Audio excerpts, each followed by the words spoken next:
তো বন্ধুরা, তোমরা সবাই কেমন আছো? আশা করি ভালো আছো। আমার আগের ভিডিওটা কেমন লেগেছে জানিও। আর যারা যারা এখনো দেখোনি, ডিসক্রিপশনে লিঙ্ক দিয়ে রাখলাম, দেখে নিও।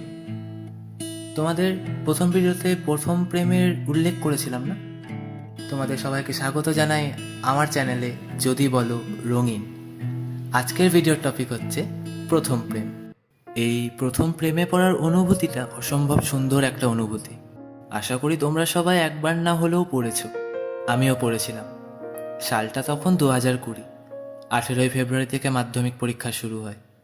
ওই 27শে ফেব্রুয়ারি পরীক্ষা শেষ হয়। তারপর পরীক্ষা শেষের খুশিতে আমি আর আমার বন্ধুরা রোজ সকাল বিকাল মাঠে চলে যেতাম ক্রিকেট খেলতে। ওই কয়েকদিনই খেলতে পেরেছি, তারপর হঠাৎ কোভিড-19 এলো। দিয়ে ওই যে একবার লকডাউন পড়লো, তো অনেক মাস মতো সব বন্ধ হয়ে গেল। তখন আমার দাদা আমাদের বাড়ি এসেছিল। তো হঠাৎ করে লকডাউন পড়ে যাওয়ায় সে আমাদের বাড়িতেই আটকে পড়েছিল। তো সেই দাদার সাথেই রোজ রাত থেকে সকাল অবধি সিনেমা ওয়েব সিরিজ দেখতাম। তো একদিন হঠাৎ কি মনে হলো, আমি র্যান্ডামলি ফেসবুকে সবাইকে ফ্রেন্ড রিকোয়েস্ট পাঠাতে লাগলাম। দিয়ে 3 এপ্রিল একজনকে র্যান্ডামলি রিকোয়েস্ট দিলাম সকালবেলায়। তারপর দেখিও নি অ্যাকসেপ্ট করেছে কিনা। তারপর ওই মেয়েটা 5 এপ্রিল একটা স্টোরি দেয় এফবিতে, নিজের ফটো। আমার ওই প্রথম দেখাতেই প্রচণ্ড ভালো লেগে গেছিল। আমি তখন ওই মেয়েটার স্টোরিতে একটা মেসেজ করি, ওয়াও খুব সুন্দর লাগছে, পুরো বাঙালি মেয়ে। তো ওই মেয়েটা ওই দিনই আমাকে হিন্দিতে বলে, থ্যাংক ইউ বাট মুঝে বেঙ্গলি নেই আতি। তো আমি হিন্দিতেই বললাম সব কথাটা। তখন থেকে আমাদের কথা বলা শুরু হলো। তখন আমি সত্যি ইম্যাচিওর ছিলাম, তাই তাকে 7 এপ্রিল আমি হিন্দিতে বলেই দিলাম যে আমার না তোমাকে প্রথম দেখাতেই ভালো লেগে গেছে। অপর দিক থেকে রিপ্লাই আসে যে সেসব ঠিক আছে, কিন্তু তুমি তো ওয়েস্ট বেঙ্গলে থাকো, আমি আসামে থাকি।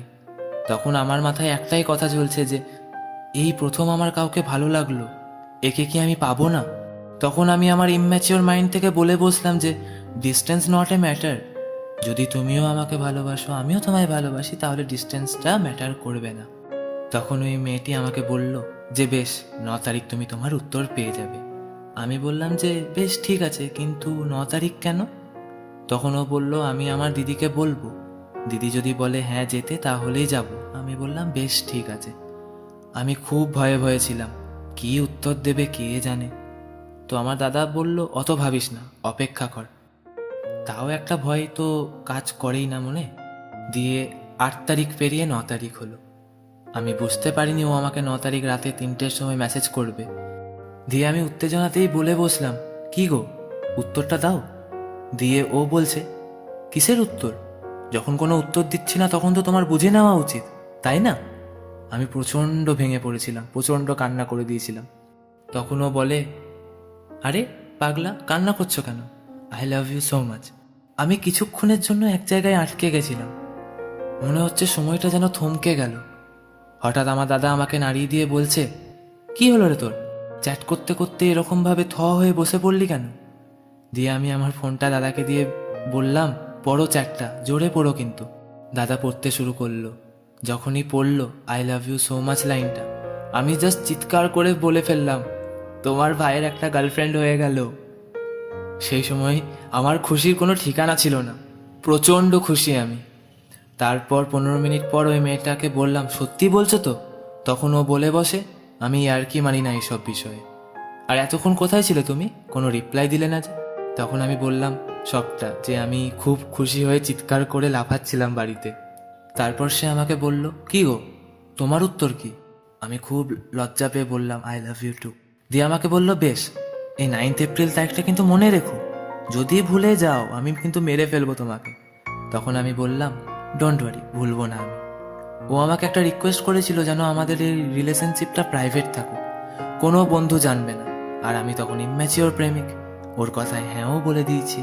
তার 4 দিন পর আমি ওকে বললাম, তুমি আমাদের রিলেশনশিপের ব্যাপারটা না মাকে বলে রেখো একটু।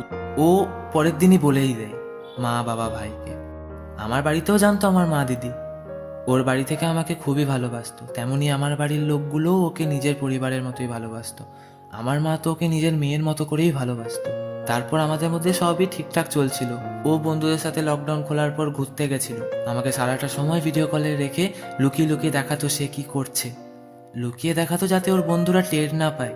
এর কিছুদিন পর আমাদের একটু ঝগড়া হয়, একটা সম্পর্কে তো ভালোবাসা থাকলে ঝগড়াও থাকে, তাই না? আমি ওই ঝগড়ার সময় রাগ করে বলেও দিতাম যে যাও, থাকতে হবে না তোমায়।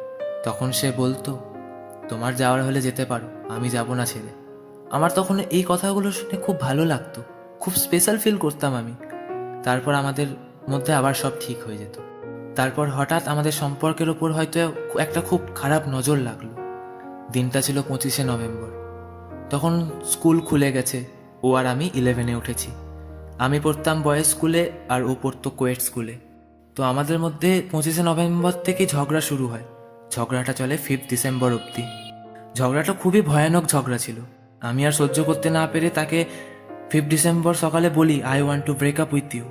ও আমাকে বলে হ্যাঁ, আমারও তোমাকে আর চাই না, যাও তুমি। আমাকে তখন সব জায়গা থেকে ব্লক করে দেয়। আমি তখনও নর্মাল রিয়্যাক্ট করেই যাচ্ছি, ভাবছি যে হয়তো আবার কিছুদিন পর ওর মাথা শান্ত হলে আবার সব ঠিক হয়ে যাবে। কিন্তু না, আমি ভুল ছিলাম। দেখতে দেখতে ডিসেম্বর পেরিয়ে ফেব্রুয়ারি এলো 2021। ওর সাথে তখনও অবধি আমার কোনো কন্ট্যাক্ট নেই। ওই যে ফেব্রুয়ারি মাস, তখন ছিল সরস্বতী পুজোর সময়। আমার তখন ওর একটা ছেলে বন্ধুর কথা মাথায় এলো, যার কথা ও আমাকে নভেম্বরের শুরু থেকেই বলা শুরু করেছিল। আমি ওই ছেলেটার ইনস্টাতে ওকে মেসেজ করে ওকে কল করতে বলি। তো ছেলেটা কল করে আমাকে, দিয়ে আমি জিজ্ঞেস করি তাকে ওই মেয়েটার কথা। ও কিছু বলতে চাইছিল না। অনেক জোর দেওয়ার পর ছেলেটা বলে উঠলো ভয়ে ভয়ে যে আমি ওকে স্কুলে 3 ডিসেম্বর প্রপোজ করেছিলাম, ও সেই দিনই স্কুলে আমার প্রপোজাল অ্যাকসেপ্ট করে নিয়েছে। আমি শুধু কলটা কাট করে দিয়ে চুপ হয়ে রয়ে গেলাম। বন্ধুরা, আমার ব্রেকআপ হয়েছিল বলে আমি কষ্ট পাইনি, কিন্তু ব্রেকআপের 2 মাস পর যখন জানতে পারি সে আমাকে চিট করেছে, এটার কষ্টটা আমি নিতে পারিনি। সেদিন থেকে আমি ডিপ্রেশন, এনজাইটির শিকার। কিন্তু বন্ধুরা, প্রথম প্রেম সত্যি আজব হয়, তাই না? না, আমি বলছি না যে সবার একই জিনিসটাই হয়। 100%-এর মধ্যে 90% টেকে না, আর 10% টিকে যায়। আর যাদের টিকে যায় তারা খুবই লাকি হয়। তো বন্ধুরা, তোমাদের প্রথম প্রেম কেমন কেটেছিল, কেমন ছিল সেই অনুভূতিটা? তোমরা কমেন্ট বক্সে জানাতে পারো তোমাদের অনুভূতিটা কেমন ছিল। আর এরকমই যদি গল্প আরও শুনতে চাও তাহলে চ্যানেলটা সাবস্ক্রাইব করে দিও। আর ভিডিওটা যদি ভালো লেগে থাকে, গল্পটা শুনেও যদি ভালো লেগে থাকে, একটা লাইক করে দিও। তোমাদের একটা লাইক আমাকে অনেক মোটিভেট করবে এরপরেও আরও অনেক ভিডিও আনতে। তো দেখা হচ্ছে আবার অন্য একটা ভিডিওতে।